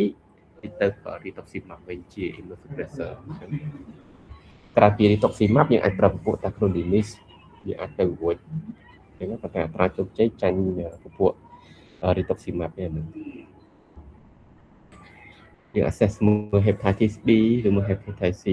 អានេះនៅក្នុង secondary glomerular disease syphilis នេះជួបដែរអូនមួយនោះយក20ឆ្នាំជាងnephrotic syndrome proteinuria ច្រើន16000ជាងបើយើងគិតទៅ16ក្រាមជាងណាចុងក្រោយក៏ឃើញជា syphilis ណាអរគុណជា syphilis អញ្ចឹងចុងក្រោយយើងធ្វើញ៉ាំតិចបានដោយមិនបាច់ធ្វើ kidney biopsy យើងធ្វើដែរទេជា secondary membranous nephropathy ណាហើយតមកទៀតវា complication ដែលចេញជា nephrotic syndrome ចឹងអ្នកព្យាបាលទៅមួយ syphilis ហ្នឹងទៅគាត់ better អញ្ចឹងអានេះ real case ហ្មងបន្ទាប់ពីយើងព្យាបាល syphilis គាត់ជាហើយតាក់ទងជាមួយនឹង nephrotic syndrome គាត់ចាប់ដល់ recovery មកវិញល្អអញ្ចឹងណាអានេះតាក់ទងគេហៅ cryoglobulinemia ណា cryoglobulinemia glomerulonephritis អានេះពីច្រើនតាក់ទងជាមួយ hepatitis C យល់ទេប៉ុណ្ណឹងនៅក្នុង nephrotic syndrome ស្មុគស្មាញណាបាក់រៀនណាបងនិយាយអញ្ចឹង6ខែរៀនអត់អស់ទេច្រើនប៉ុន្តែយើងខ្ញុំឆ្នាំទី6យើងឲ្យស្គាល់ជា general ប៉ុណ្ណឹងដើម្បីយើងមានជា basic expert basic knowledge មួយនៅពេលដែលយើង pass ចង់ខ្លាចទៅជា nephrologist យើងនឹងចាប់ផ្ដើមសិក្សាបន្ថែមលម្អិតមួយអញ្ចឹងបើបងមើលទៅ pathology មានតែប្រហែល30 pathology អីទេនៅក្នុង nephro មិនជាច្រើនមែនទេប៉ុន្តែពិបាករៀនអញ្ចឹងហើយដែល frequent ជាងគេនៅខ្មែរយើងជួបអាច10 pathology អីចឹងអញ្ចឹងហើយទាំងអស់នេះគឺសុទ្ធតែនៅខ្មែរយើងធ្វើបានណាកុំគិតថាយើងធ្វើអត់បានណាឥឡូវយើងដូចមុនទេ nephrology តាក់ទងនៅស្រុកខ្មែរយើងឃើញថាយើងធ្វើ innovation បានច្រើនហើយយើងចាប់តាមធ្វើមុខបានច្រើនបើយើង compare ពី4-5ឆ្នាំមុនឥឡូវយើងបានធ្វើច្រើនហើយយើងមាន facility ក្នុងការធ្វើច្រើនអញ្ចឹងសូម្បីតែ kidney biopsy នៅយើងក៏យើងធ្វើបានដែរឥឡូវហ្នឹងអញ្ចឹងមានថាអ្នកខ្លះយើងអត់ដឹងថានៅស្រុកយើងធ្វើ kidney biopsy បានក៏ប៉ុន្តែយើងធ្វើបានតែមួយថ្ងៃយើងធ្វើបានសឹងតែគ្រប់មន្ទីរពេទ្យថ្នាក់ជាតិទាំងអស់មាននៅមន្ទីរពេទ្យកាឡាម៉ែតអាចធ្វើ kidney biopsy បានមន្ទីរពេទ្យមិត្តភាពខ្មែរសូវៀតក៏អាចធ្វើ kidney biopsy បានណាមន្ទីរពេទ្យមិត្តភាពកម្ពុជាជើងព្រះកុសលក៏ធ្វើ kidney biopsy បានដែរណានិយាយទៅយើងរៀងទលំទលាយតាក់ទងជាមួយនឹង kidney biopsy ចំពោះបច្ចុប្បន្នហ្នឹងណាអញ្ចឹងបានគេសួរថា kidney biopsy វាសំខាន់ប៉ុណ្ណានៅក្នុងករណីអ្នកជំងឺគាត់មាន nephrotic syndrome គឺវាសំខាន់វាជា gold standard ក្នុងការធ្វើ diagnosis ណាអញ្ចឹងអាកន្លែងបងនិយាយថានេះគេបើសិនបើជា nephrotic syndrome idiopathic គេដាក់ steroid ទៅមកមិនបាច់ចាំ biopsy ទេអូខេធ្វើបានបើសិនបើអ្នកជំងឺនេះជាគេហៅ pediatric patient យើងដាក់គេ empiric steroid trial often used before biopsy ហេតុអីបានគេធ្វើអញ្ចឹងដោយសារទៅតាមការ statistic របស់យើង epidemiology នៅស្រុកគេនៅស្រុកយើងដូចគ្នាយើងបង្ហាញថាអ្នកជំងឺភាគច្រើន 90% នៅក្នុង population តទៅជាមួយនឹង pediatric គឺវា patient MCD minimal change disease ដែលវា good response ជាមួយ steroid តែពេលខ្លះគេអត់ធ្វើ kidney biopsy ដោយសារវាជា invasive អញ្ចឹងគេដាក់ steroid ទៅក្នុងករណីអត់ response មកគេធ្វើ kidney biopsy ប៉ុន្តែអានេះខុសគ្នានៅក្នុងអាដាលគេឲ្យ recommend គេអត់ឲ្យធ្វើអាហ្នឹងទេព្រោះអីនៅក្នុងអាដាលភាគច្រើនអត់សូវឬ response ល្អជាមួយនឹង steroid ប្រហែលទេមានមួយដែល response ល្អភាគច្រើនអត់សូវ response អញ្ចឹងគេឲ្យយើង recommend ធ្វើ kidney biopsy មុន start steroid ណាដើម្បីអីគេឲ្យបាន good diagnosis ហើយកាលណាយើងធ្វើ biopsy ហើយយើងអាចដឹងពី prognosis ថាទៅមុខឬថយក្រោយហើយយើងនឹងអាចកំណត់ management បានត្រឹមត្រូវអញ្ចឹងនេះគេសួរនេះគេថាចុះបើក្នុងករណីដែលយើងអត់ចង់ធ្វើ kidney biopsy ចុះគេសួរថាពេលណាបាន kidney biopsy មិនបាច់ចាំបាច់ធ្វើនៅក្នុង nephrotic syndrome វាមានករណី special មានថាខ្លួនឯងបូមឈាមមើលអុងទីភ្លាទៅវាថ្លៃអុងទីភ្លានេះគ្រាន់តែមើលចង់200បាត់ថ្លៃព្រោះយើងត្រូវផ្ញើទៅថៃនិងវៀតណាមយើងធ្វើអត់ទាន់បានទេហ្នឹងអុងទីភ្លាលីសាខ្ទង់មួយទឹក2អាទិត្យ chẳng bật sân bờ bơm chiếm rất là sẽ anti flare positive chẳng cả là anti flare positive hay kidney function normal ở đây mới tới optimistic cause FC tiêu tế là dân cái đây typical chỉ primary membranous nephropathy indication rituximab indication steroid thì nên cái này lực lệ thì hay chỉ special consideration trong người ta nông cạn này class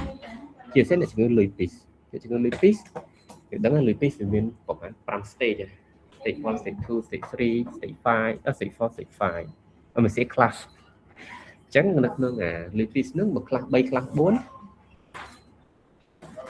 chụp hiện trường class 5 còn biết là vấn đề trên nephrotic syndrome chẳng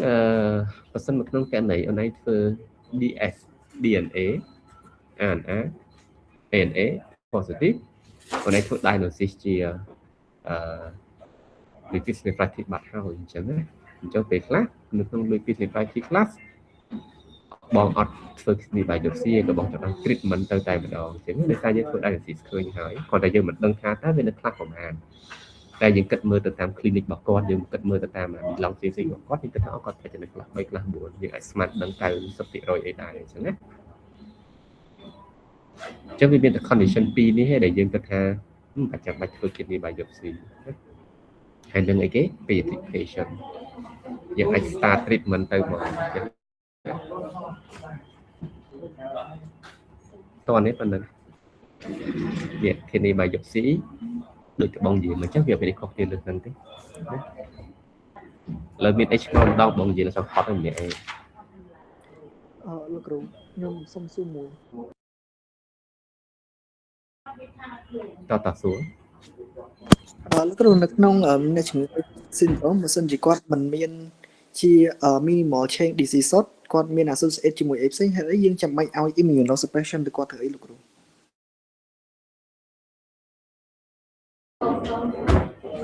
ôn chỉ thông mình immunosuppression vì chỉ ba chỉ người tràn chẳng ưu thọ tha minimal change disease minimal change disease có thể cả immunosuppression này chẳng trong ở đây thật quát ha immunosuppression tham gia mini này steroid có chia immunosuppression mùi này chẳng đây tụ âm một F để giúp con xe sập anh cái chị immunosuppression mùi tiền có phép xây tiền đôi chia và phụ tacrolimus anh có chia immunosuppression và phép xây tiền để tóc phim mà có chia immunosuppression xây tiền chẳng có ông được sòng cyclophosphamide anh có chia immunosuppression này chẳng ta còn là cái gì ha nó phải để dương chấp đâm chia ba dương pha tại steroid chia immunosuppression tại một mốc trong cái dương thở phì một chỗ gì đấy chẳng lực trong cao chia bá việc tay từ 8 mà etiology bảo vệ chẳng mà xem lực trong cả này etiology class dương pha tại immunosuppression một mốc thủng từ steroid thì những anh cover chỉ người được mà tại chỉ người xem tiết có thể steroid một mốc cover mà thể associate với nắng immunosuppression mùi tiệt chuôn cáo association với mùi này azathioprine chuôn cáo association với xe sập của bộ mầm F việc lắc associate với mùi nắng cyclophosphamide việc lắc associate với mùi nắng tacrolimus chẳng ấy việc lắc associate với mùi nắng rituximab nó từ tạm etiology mùi chẳng hạn từ tụi bạn này bạn được ở con nâng ngày chẳng bạn tha nó phải đầy nông mi hiện ngày nắng cứ ở vậy bông trong ngày chết bông trong ngày dưỡng chết đó si chấm rơi là hô đo nông cạn này trên minimal change disease của có sẽ bị thoái lên cái smoke smart nha chứ còn tại bông trong ngày đang vì score thì general knowledge đẹp hơn cho mỗi những nephrotic syndrome bây giờ mà máu phải lái nhiệt ban cả phần năng bây giờ trong riêng ất lực nông nephrotic syndrome mới riêng là năm mà tận học thì chứ thì sẽ tập trung cho mình cái steroid cho mình cái tập trung cho mình immunosuppression sinh tiệt còn tại giờ ai vô khăn trên kết nữa lại nhỉ nè lại nếu việc chui dân ban trào chống u thon phần nông cạn này giờ này tôi ca thông chỉ GP thông mà u thon chỉ specially exchange mà mình trên nephrologist chúng ta này tôi ca được pediatric យើងអត់ឆ្ងល់ទេថានៅពេលដែលយើងធ្វើ diagnosis ឃើញថាជា nephrotic syndrome ហើយហេតុអីមកយើងអត់ធ្វើ kidney biopsy យើងចាប់តាម treatment អ្នកជំងឺទៅតែម្ដងណាជាពិសេសនៅលើ pediatric population អញ្ចឹងដោយសារគេសិក្សាទៅវាថា steroid ហ្នឹងគឺ good response ណាជាមួយនឹង pediatric population ក្នុងករណីដែលគាត់មានជា nephrotic syndrome ដោយសារពួកអី 90% មូលហេតុវាជា idiopathic nephrotic syndrome អញ្ចឹងណាពេលខ្លះអូនអាច detect មើល anti-player មួយទៅពេលខ្លះអូនអាចធ្វើ diagnosis ជា lupus បានអានឹងយើងមិនចាំបាច់ធ្វើ kidney biopsy យើងអាចចាប់បាន treatment បានអញ្ចឹងណាប៉ុន្តែបើសិនក្នុងករណីយើងធ្វើអា non invasive investigation ឲ្យអស់ហើយយើងរក diagnosis etiology រកឃើញវាមិនដឹងថាមកពីអីអញ្ចឹងណានេះអញ្ចឹងបានចូលនៅក្នុងធ្វើ kidney biopsy ទៅដើម្បីយើងឲ្យដឹងថាតើមូលហេតុពីក្រោយខ្នងនោះជួយគេប្រកបដើម្បីយើងកំណត់ក្នុងការព្យាបាលខ្ញុំអញ្ចឹងយើងព្យាបាលខុសគោលដៅតោះនេះឡើយបាទលោកគ្រូតន់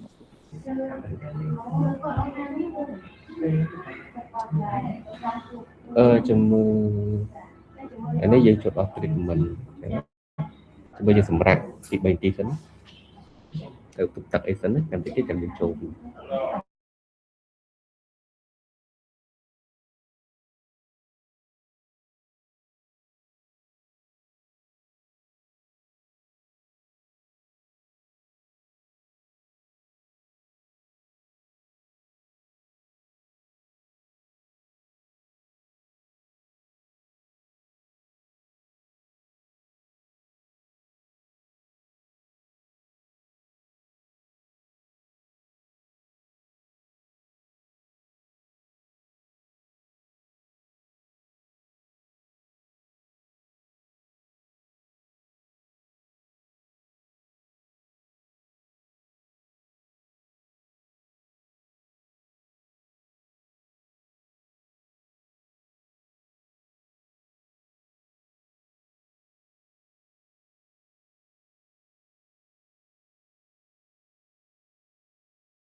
តោះយើងតទៀតយើងនិយាយតាក់ទងជាមួយនឹង treatment របស់ nephrotic syndrome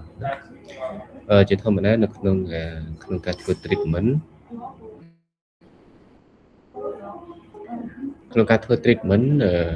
នេះវាមាន2 part ហ្នឹងណាអញ្ចឹង part ទី1មានថាយើង treatment តាក់ទងជាមួយនឹង underlying cause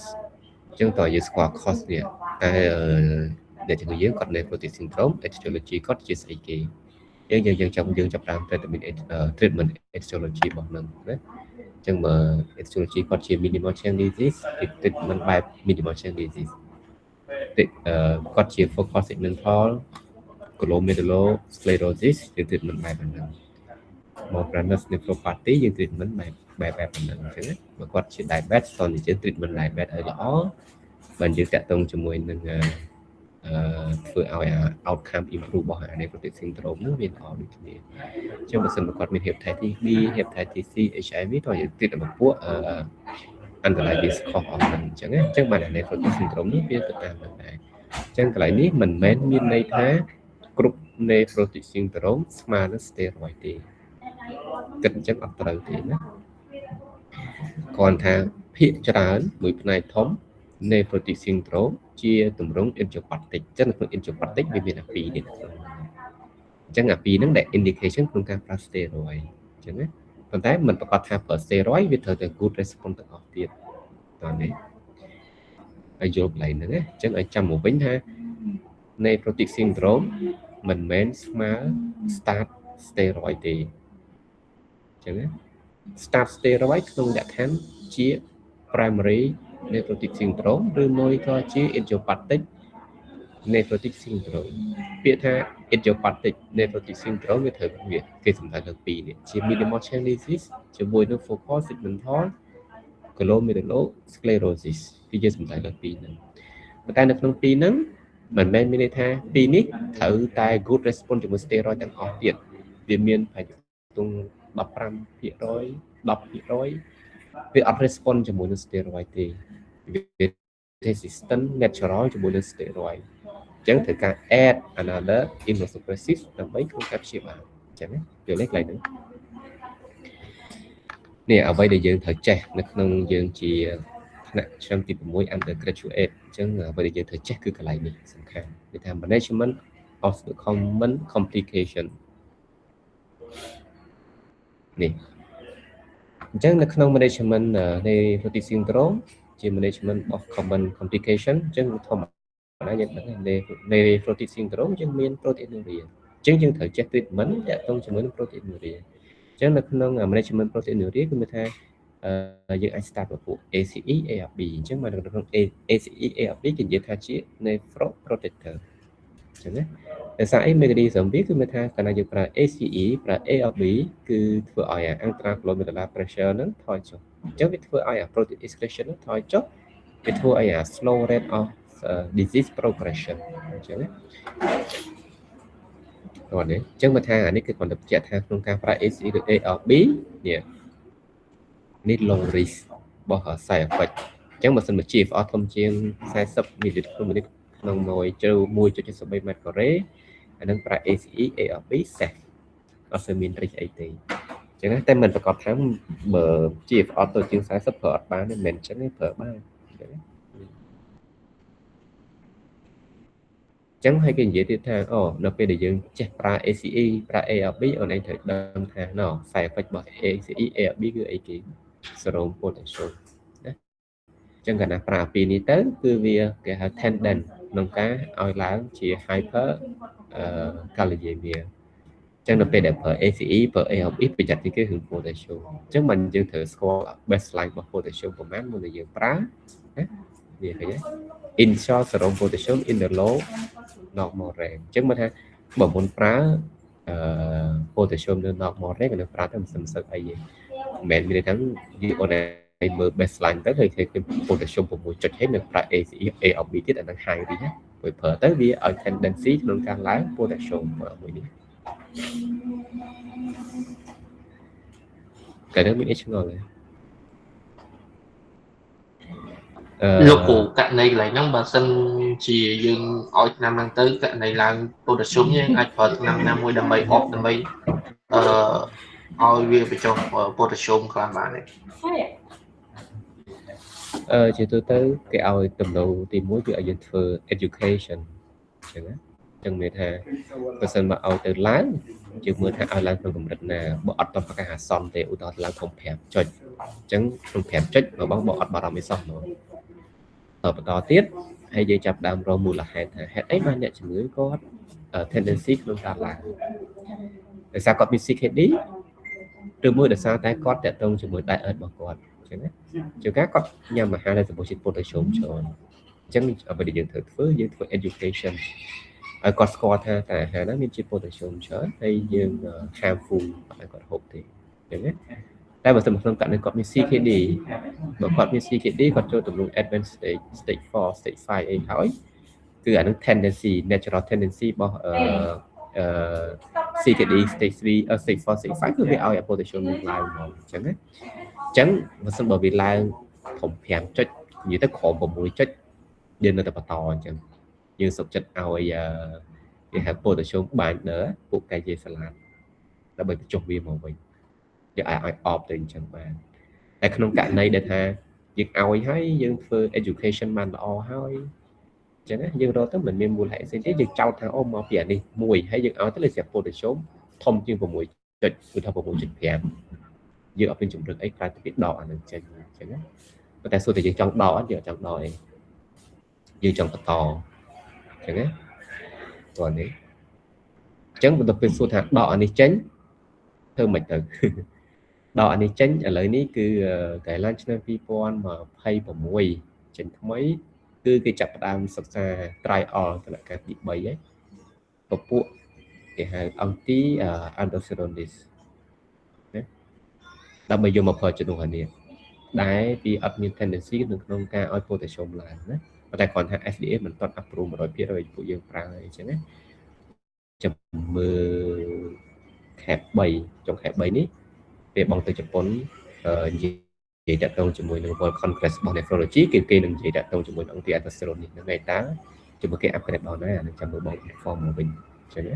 តែគាត់ថាបច្ចុប្បន្នគេកំពុងសិក្សាហ្នឹងហើយគេកម្រងឲ្យប្រើប្រាស់ដើម្បី replace តាក់ទងជាមួយ ACE ឬមួយ ARB នៅក្នុង patient ដែលគាត់មាន tendency ក្នុងការ hyper kalemia ចាំមើលឆ្នាំនឹងគេ approve ឬមួយអត់ឲ្យប្រើចឹង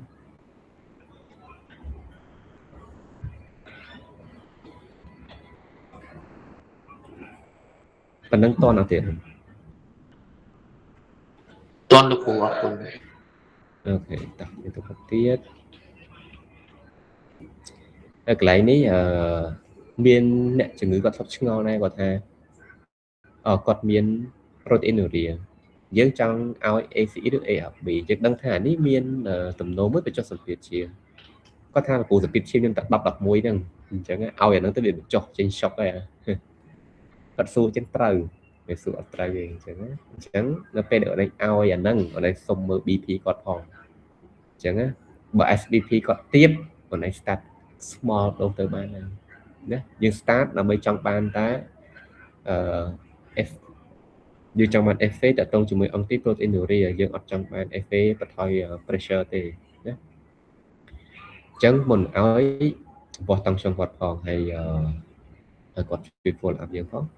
បងមានអ្នកជំងឺខ្លះគឺអញ្ចឹងមានថាឲ្យឲ្យគាត់ដូចឲ្យហេតុតាំងខ្ញុំសំ8អីពេលខ្លះអញ្ចឹងនៅយើងអត់មានជំរឿនទេយើងមានតែយើងព្យាយាម minimize dose ដើម្បីឲ្យគាត់ tolerate អញ្ចឹងនៅក្នុងការឲ្យ ACE ឬមួយ ARB គេនិយាយ maximum dose tolerate អញ្ចឹងណាអញ្ចឹងបើអ្នកជំងឺអត់ tolerate ក៏យើងអត់ឲ្យដែរតែតើជាមួយនឹង management edema មិនជាពិបាកអីអា edema គឺមានថាយើងឲ្យគាត់ធ្វើ dietary ទៅនឹង sodium ហើយយើងឲ្យពពួក uretic អញ្ចឹងដែលល្អជាងគេគឺ furosemide ណាយើងអាច add ចាសាយបាននៅក្នុងករណីវាអត់សូវ respond ល្អហើយក៏អត់មាន CKD ជា for គាត់ល្អណាអាផ្សេងនេះយើងអាចឲ្យទៅជាមួយបានដូចគ្នាពួក acetazolamide ពួក triametherine អីនេះក៏យើងឲ្យដែរប៉ុន្តែពីច្រើនគឺនេះfurosemide ដូចស្រៀងឲ្យទៅតាមហ្នឹងតែមកទៅសេលើទៅហើយអញ្ចឹងហើយយើងឲ្យប៉ុណ្្នឹងហើយប៉ុន្តែវាទៅតាមpattern របស់ patient យើងមួយទៀតវាអត់ដូចគ្នាទេអ្នកខ្លះឲ្យប៉ុណ្្នឹងទៅ respond ល្អទេអ្នកខ្លះឲ្យបន្តិចប៉ុន្តែ good respond ចឹងទៅអ្នកខ្លះគាត់ឲ្យច្រើនតិចបាន respond ចឹងទៅវាមានកត្តាច្រើនអញ្ចឹងណាហើយបន្តមកទៀតយើងដឹងហើយថានៅក្នុង nephrotic syndrome វាឲ្យចេញ dyslipidemia វាឲ្យមាន hyperlipidemia អញ្ចឹងណាអញ្ចឹងខ្លួនឯងមើលជំងឺ nephrotic syndrome កុំភ្លេចមើលខ្លាញ់គាត់តែទៀតនេះដល់ខ្ពស់ហ្នឹងអញ្ចឹងអ្វីដែលយើងធ្វើដូចគ្នា dietary modification ឲ្យ ACE ARB ដូចគ្នាអញ្ចឹងឲ្យ statin ឆ្លើយឲ្យ treatment អញ្ចឹងណាអញ្ចឹងកាលណាឲ្យ statin យើងឆ្លើយ treatment របស់យើងមើលទៅតាមជាក់ស្ដែងណាប៉ុន្តែឲ្យអា molecule ណាដែលអត់សូវមាន rhabdomyolysis ពីអញ្ចឹងបងគិតតែទៅ statin ដែលយើងប្រើច្រើនទី1 rosuvastatin ទី2 atorvastatin ប៉ុន្តែ rosuvastatin បើ compare ជាមួយ atorvastatin នៅក្នុងការចេញ side effect rhabdomyolysis atorvastatin ល្អជាងអត់សូវមាន side effect ទាក់ទងជាមួយនឹង rhabdomyolysis ហើយនៅក្នុង nephrology គឺពួកបងចូលចិត្ត atorvastatin ច្រើនជាង rosuvastatin ប៉ុន្តែនៅក្នុងអ្នកនៅក្នុង domain endocrinologist diabetologist គេចឹងគាត់ prefer rosuvastatin ជាងមូលហេតុគឺមានអំណះអំណាងគឺរៀងខ្លួនតែសារខាង nephrologist ប្រើ atorvastatin ល្អមួយខ្ជិលអា10 dose អញ្ចឹងមិនថាចង់គាត់ CKD stage ប្រហែលក៏អត់ខ្វល់ដែរ atorvastatin គឺអត់អាដាប់ dose ទេប៉ុន្តែ rosuvastatin គឺត្រូវបន្ថយ dose អញ្ចឹងគឺអាដាប់ dose ទៅតាម GFR goal treatment របស់យើងទៅជាង70បើល្អទៅជាង50ប៉ុន្តែកម្រទៅជាង50បានទៅជាង70នឹង8មែនតើហ្នឹងថ្ងៃហ្នឹងអញ្ចឹងណាហើយពួក epolipidemic medicine ផ្សេងៗទៀតហើយដូចជាពួក nicotic acid ពួកអីផ្សេងហ្នឹងនេះពួក gene fibrosis នេះក៏ល្អដែរអានេះជួយបញ្ចុះត្រីមិនបញ្ចុះLDL ទេនេះគឺបញ្ចុះtriglyceride បើសិនមកក្នុងករណីដែលអ្នកជំងឺគាត់មាន complication ជាហើយ dyslipidemia ហើយLDL ក៏ខ្ពស់ខ្លាំងពេកអញ្ចឹងយើងអាចមាន indication ក្នុងការធ្វើ LDL apheresis អញ្ចឹងណានៅក្នុងករណីដែលឡើងខ្ពស់ពេកហើយយើងប្រើថ្នាំអស់ហើយ maximum dose ហើយវាអត់ចុះអញ្ចឹងណាតែនេះបងមិនតែជួបទេមិនតែធ្វើទេហើយយើងដឹងថានៅក្នុងករណីនៃ nephrotic syndrome complication វាឲ្យ hypoalbuminemia កាលណា hypoalbuminemia វាធ្វើឲ្យគេវាធ្វើឲ្យ clotting inhibitor នោះថយចុះដូចគ្នាអញ្ចឹងអ្នកជំងឺគាត់ high risk very high risk ជាមួយនឹង coagulation អញ្ចឹងណាអញ្ចឹងគាត់ high risk ជាមួយនឹងអីគេនេះ thrombosis គេហៅ high incidence of arterial and venous thromboembolic ណា renal venous thrombosis វា high risk មែនតើចឹងគេសួរថាចុះពេលណាបានយើងឲ្យ prevention តាក់ទងជាមួយនឹងanti-aggregant ឬមួយក៏ anticoagulant នៅយើងឲ្យនៅពេលណាអញ្ចឹងណាអញ្ចឹងជាមួយបើសិនមកក្នុងករណីalbuminemia តូចជាង 2.8 អញ្ចឹងអ្នកជំងឺនេះគឺគាត់ high risk ជាមួយនឹង hypercoagulability អញ្ចឹងណាអញ្ចឹងពេលខ្លះគេឲ្យពពួកanti សំទោសអង្គទីកអាកន្លងគេអាចពួកអង្គទីកអាកន្លែងហ្នឹងដើម្បី prevention តាក់ទងជាមួយនឹង thrombosis អញ្ចឹងណាទៅពេលខ្លះគេឲ្យ low នោះ prevention គេឲ្យពួក reflexer បានដូច prevention បើសិនបើអត់មានកង indicate ណាមួយនេះ management ណាឆ្វ័យមានច្រើនអញ្ចឹងបើសិននៅក្នុងករណីalbumin វិញមើលទៅចន្លោះពី2ទៅ3ក្រាម aspirin បាន1.5ឬ1.6អត់អីទេណាតែបើសិនបើ albumin ទៅជាង2ក្រាមវាថាវា low very low មែនតើហើយអញ្ចឹង hypercoagulability របស់គាត់នេះវាកាន់តែ very high risk អញ្ចឹងគេអាចឲ្យ heparin ទៅបានអញ្ចឹងណាអាចឲ្យ heparin អាចឲ្យ warfarin ENO តែឲ្យ warfarin បាក់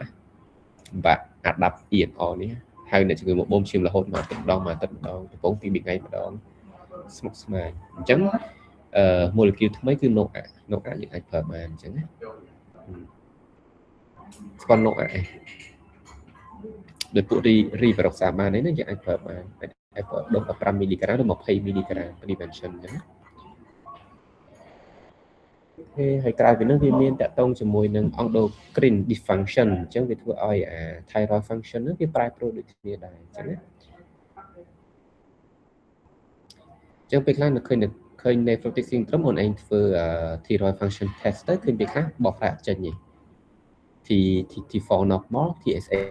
កើនឡើងអញ្ចឹងគឺបោះប្រាក់ចេញទេប៉ុន្តែមិនបាច់ឆ្ងល់ទេគឺដោយសារតាក់ទងជាមួយនឹង nephrotic syndrome mechanism របស់វាតាក់ទងជាមួយនឹងនេះ loss of hormone binding protein អញ្ចឹងវាធ្វើឲ្យ thyroid function ហ្នឹងវាប្រែប្រួលដូចគ្នាដែរព្រោះយើងដឹងថា TSH ជា thyroid function test ហើយវាតាក់ទងជាមួយនឹង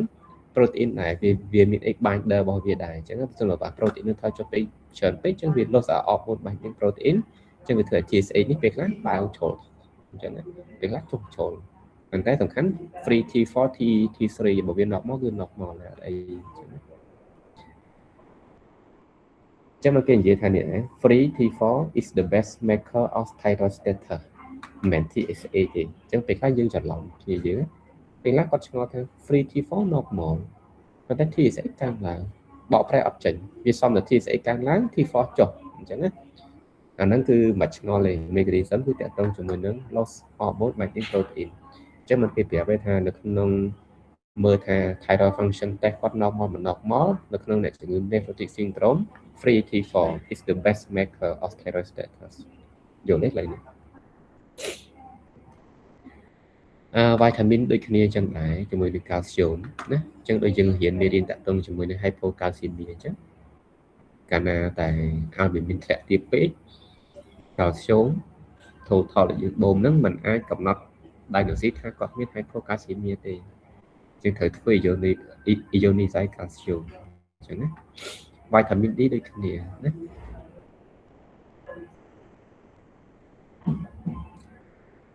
បន្តមកទៀតតកតងជាមួយនឹង cortisol ដូចគ្នាអញ្ចឹងដែរអញ្ចឹងណាអញ្ចឹងឧទាហរណ៍បើសិនមកក្នុងករណីគាត់មាន nephrotic syndrome loss hormone binding protein នឹងវាធ្វើឲ្យអាសរង cortisol នឹងថយចុះអញ្ចឹងយើងឆ្ងល់ថាទេ nephrotic syndrome មកទៅមើល cortisol ថយចុះរហូតអញ្ចឹងយើងគិតហ្នឹងប្រហែលជាយើងមកពីយើងប្រសេរវាយមកពីយើងអីអញ្ចឹងណាក៏ប៉ុន្តែអត់ទេអាហ្នឹងដោយសារតែវា loss hormone binding protein អញ្ចឹងណាអញ្ចឹងបើយើងចង់ដឹងថាគាត់ពិតជាមានcorticoid metabolism នឹង abnormal គាត់មាន adrenal insufficiency ឬមួយក៏អត់ប៉ុន្តែមើល serum free cortisol បាត់អាចបានអញ្ចឹង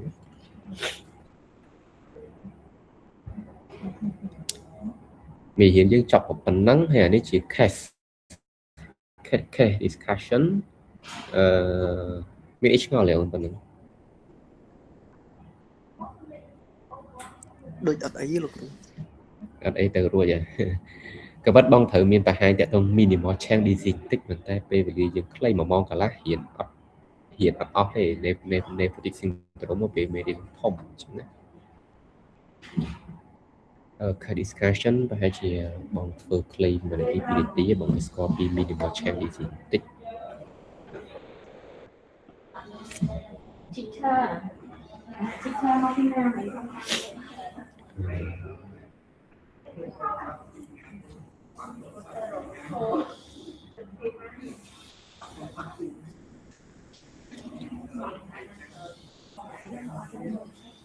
អានេះបងស្គាល់ពី minimal change disease តិចណាអញ្ចឹងនៅក្នុង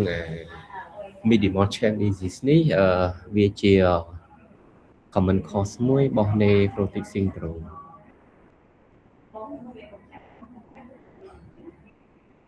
អានេះអត់ខុសគ្នាទេនេះអញ្ចឹងមានថានៅពេលដែល nephrotic syndrome ហើយ etiology វាជា minimal change disease អញ្ចឹង primary goal របស់យើងគឺយើងចង់បាន reduce proteinuria ណាហើយយើងចង់បាន achieve ជា remission nephrotic syndrome ណាmain treatment immunosuppressive therapy និយាយដែរ steroid first line ណាអញ្ចឹងនៅក្នុងករណី first steroid គឺ first line ប៉ុន្តែបើនៅក្នុងករណី first line នេះបរាជ័យវាអត់ remission នេះអញ្ចឹងបើថាយើងចង់និយាយថាយើងធ្វើមិនបានដឹងថាជំងឺនឹងគាត់មាន remission ឬមួយក៏អត់ remission ឬមួយក៏អត់យើងមើលតម្លៃតទៅមើល proteinuria នេះទៅតាម definition goal របស់យើងគឺយើងចង់បាន complete remission ប៉ុន្តែអ្នកជំងឺខ្លះភាគច្រើនអត់ទេបានត្រឹមតែ partial remission អញ្ចឹងណាអញ្ចឹងបើសិនមកក្នុងករណីអ្នកជំងឺយើងព្យាបាលហើយគាត់ឆ្លើយតបមកបានត្រឹមតែខ្លះបានពាក់កណ្ដាលមកផាត់អញ្ចឹង minimal change disease នេះគឺគេ suggest ថា minimal change disease នេះគឺវានឹង associate ជាមួយនឹង focal segmental glomerulosclerosis អញ្ចឹងបងនិយាយចឹង minimal change disease ភាគច្រើនវា good response ជាមួយនឹង steroid លើកលែងតែក្នុងករណីវា associate ជាមួយនឹង focal segmental glomerulosclerosis នេះទេដែលវាអត់សូវ response ល្អជាមួយនឹង steroid អញ្ចឹងណាអញ្ចឹងយើងសួរថាធ្វើម៉េចនេះអញ្ចឹងបកពី first line មក first line ជា steroid monotherapy បើសិនបើក្នុងករណីវាអត់ remission ទេ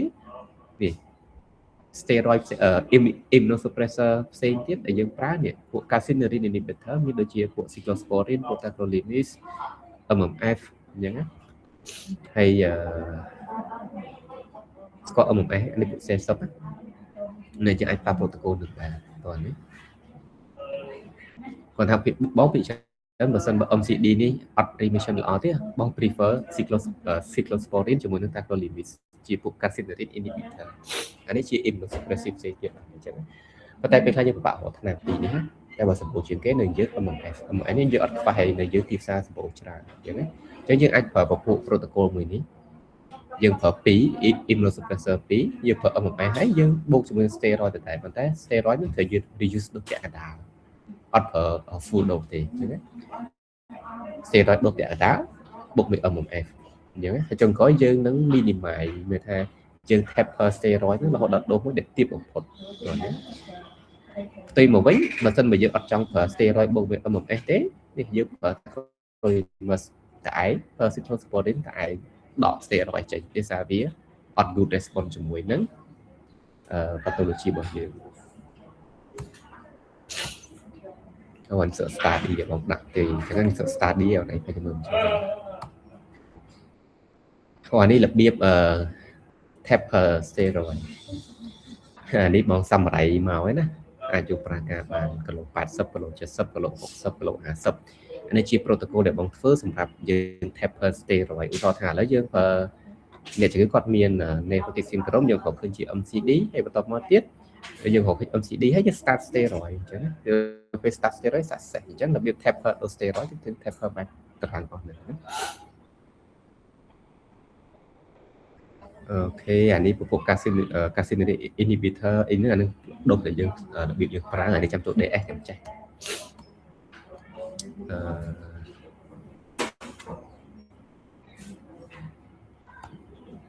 អូខេផុតពី first line ចូល second line MCD ខ្លះវាអត់ good response ជាមួយនឹង steroid យើងប្រើចូលដល់ second line second line នេះគេនេះ cyclophosphamide អង្គសំ rituximab យល់ទេអានេះស៊ីចម្រៅអានឹងក៏ថា DS ហ្នឹងគាត់តែបងឲ្យមានជាគំនិតហើយយើងឲ្យយើងធ្លាប់លឺនៅបងមានប៉ុណ្ណឹងតាក់ទងជាមួយនឹង MCD ណា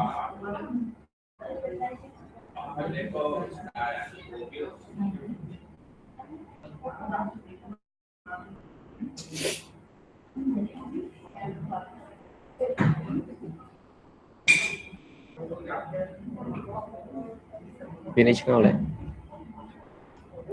ស្មុគស្មាញ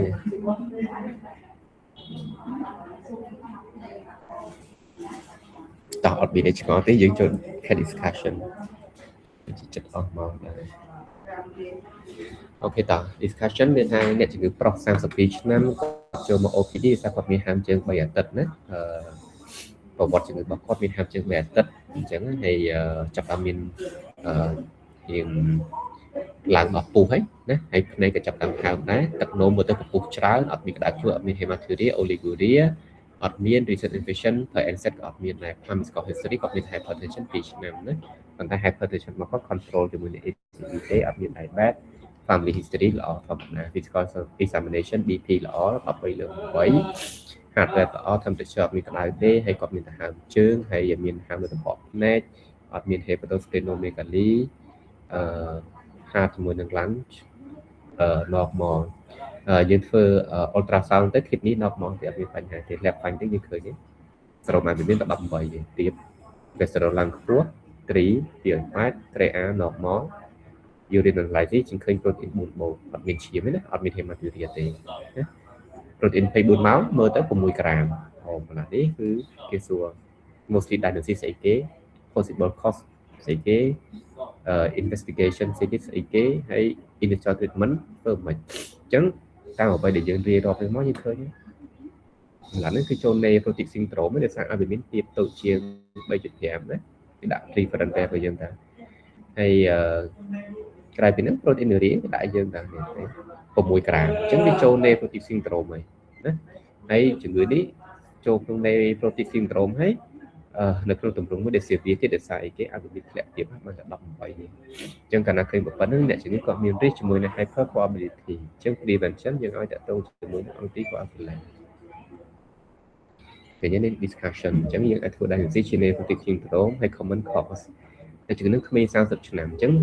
យើងគិតថាជំងឺនឹង possible អាចជា primary idiopathic nephrotic syndrome អាចជា minimal change disease អាច associate ជាមួយនឹង focal segmental glomerulosclerosis អាចជា membranous nephropathy យើងអត់ដឹងទេគាត់អាចទេណា នេះណា secondary អ្នកជំងឺនេះអាច diabetes តាប៉ុន្តែតើយើងមើលថាយើងធ្វើអីតទៀតដើម្បីយើង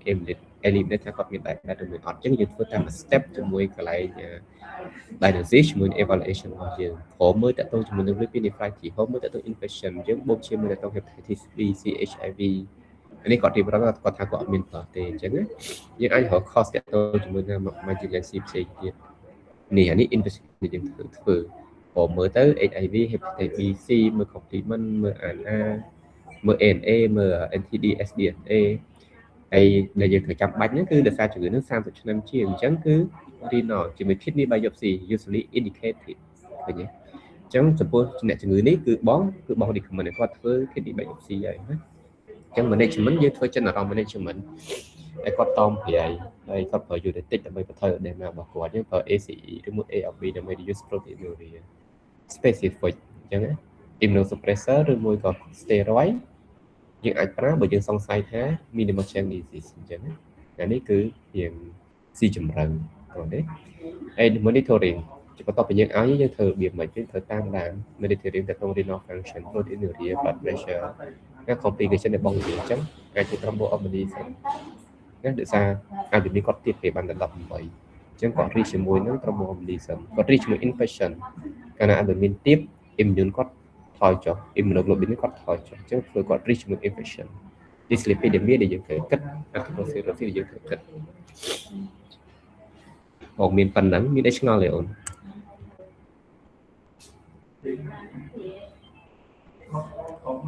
អត់អីចឹងបើអត់ឆ្ងល់ទេយើងចប់ប៉ុណ្្នឹងទៅចឹងណាហើយមានចម្ងល់អីអាចឆាតសួរបង private ក៏បានដែរចាំមើលបងមានពេលបងជួយឆ្លើយណាហើយជាមួយ make up ខ្លះហើយក៏យើងរៀនតាក់ទងជាមួយនឹង glomerular nephritis ចឹងណាហើយយើងប៉ុណ្ណឹងចប់គេបាយ